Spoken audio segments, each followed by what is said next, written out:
Saya Samsul Arifin, salah satu afiliator di TikTok di berbagai konten kebutuhan hewan, fashion, dan elektronik.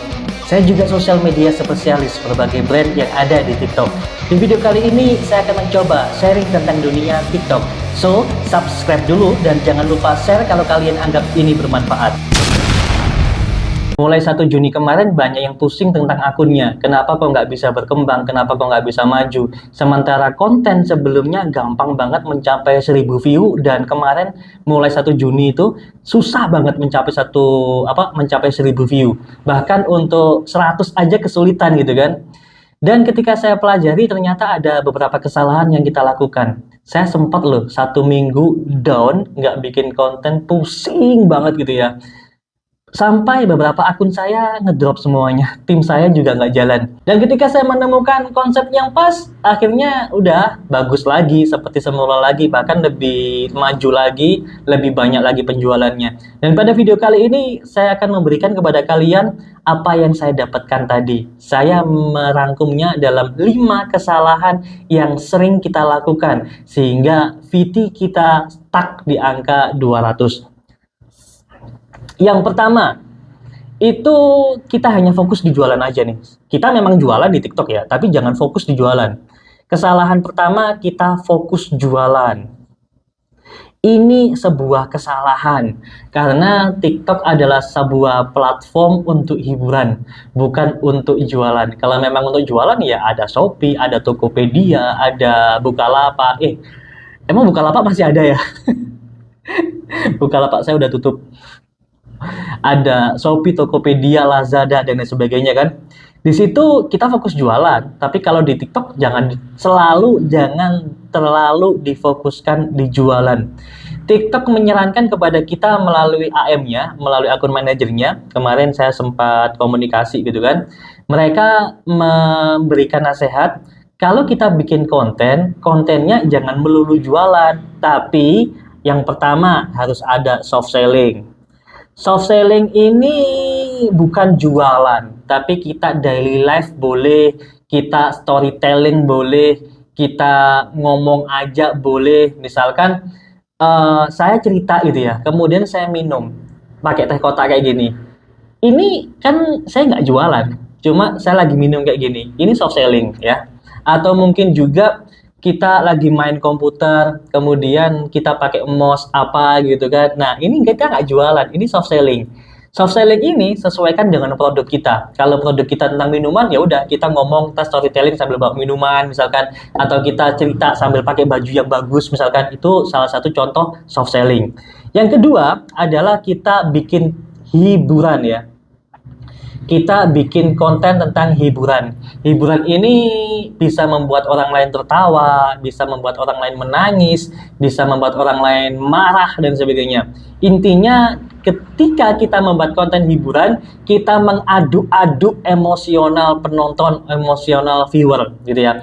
Mereka di sini kita nggak perlu untuk menyuruh mereka, meminta mereka untuk komen, meminta mereka untuk sharing, meminta mereka untuk cek ranjang kuning, nggak usah udah. Kalau memang konten kita bagus, menghibur mereka, mereka pasti komen kok. Kalau memang konten kita membuat mereka marah, mereka pasti komen.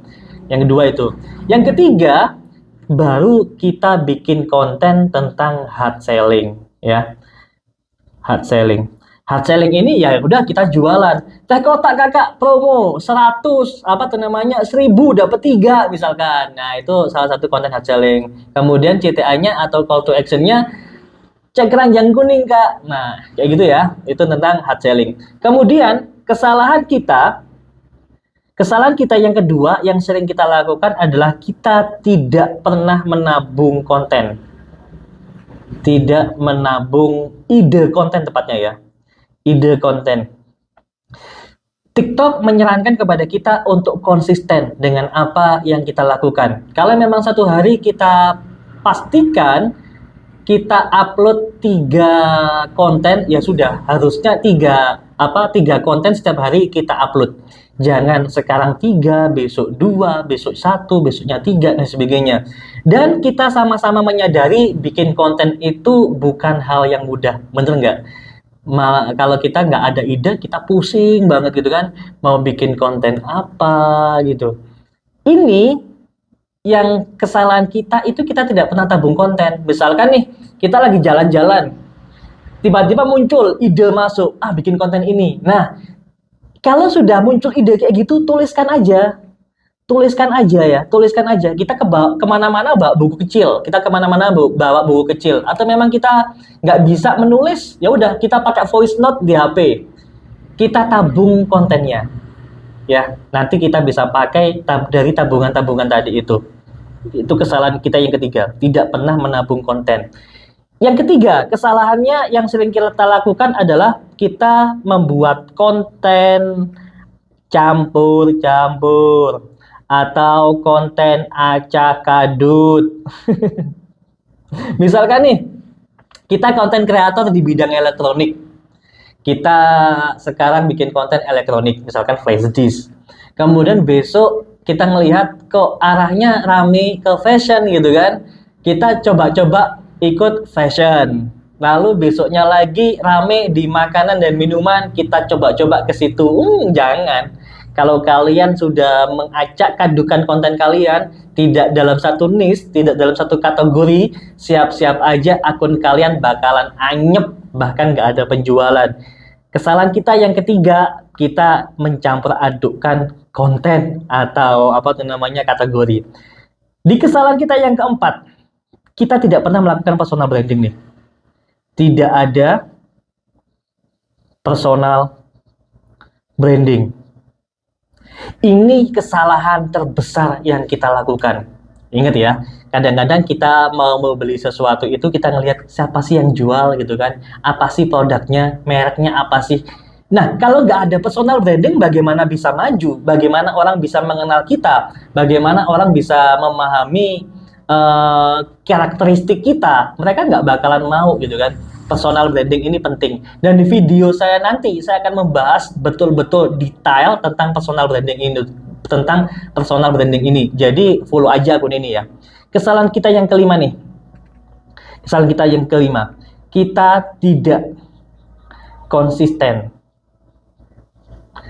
dengan VT yang kita upload. Ya. Intinya, jangan sampai melaksanakan 5 kesalahan yang sudah saya sebutkan tadi itu. Kalau kalian mau akun kalian berkembang, jangan lupa ya, subscribe akun ini, subscribe channel ini. Di sini nanti saya akan membahas terus tentang masalah TikTok, masalah afiliasi, dan lain sebagainya. Oke, semoga konten kalian segera cuan.